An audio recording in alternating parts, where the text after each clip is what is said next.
Today we're following a group of archaeologists on an outing to visit one of the largest Wickiup villages known in western Colorado.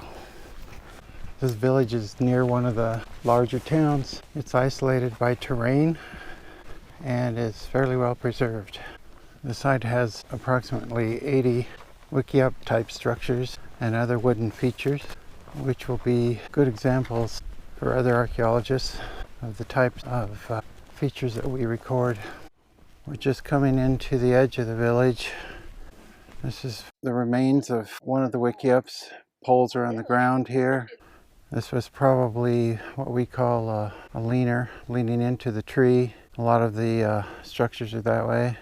Large old juniper tree was the base on this one. I'm going to move on into the village.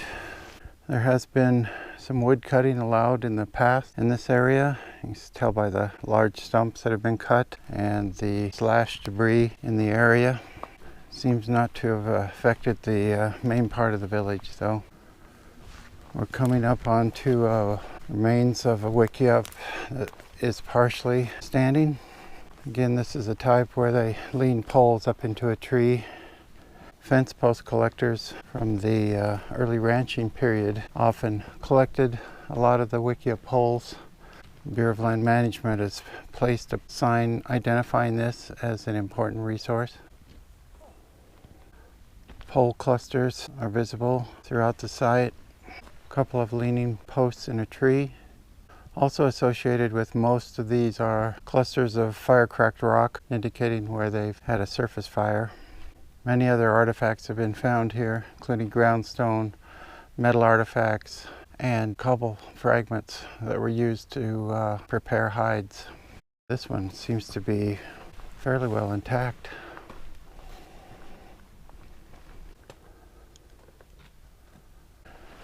There is another one with a single leaning pole. This could have functioned as a utility pole. It's a fairly good example of a collapsed Wickiup. Lots of poles. Coming into another cluster. These often occur in clusters of 3 and 4 Wickiups, possibly representing family groups. Collapsed poles, one partially standing on this one.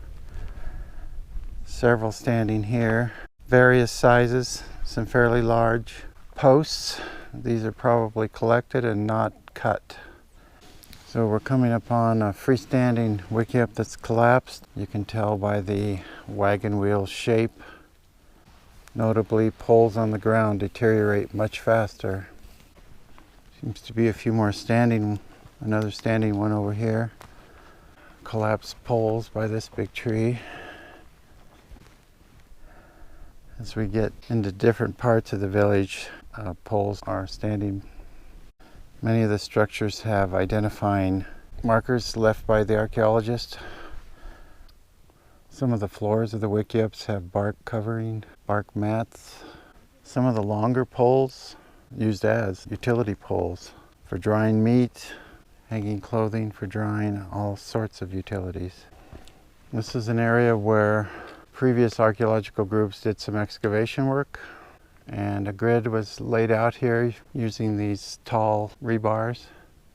This old tree has a couple of standing poles and an early marker.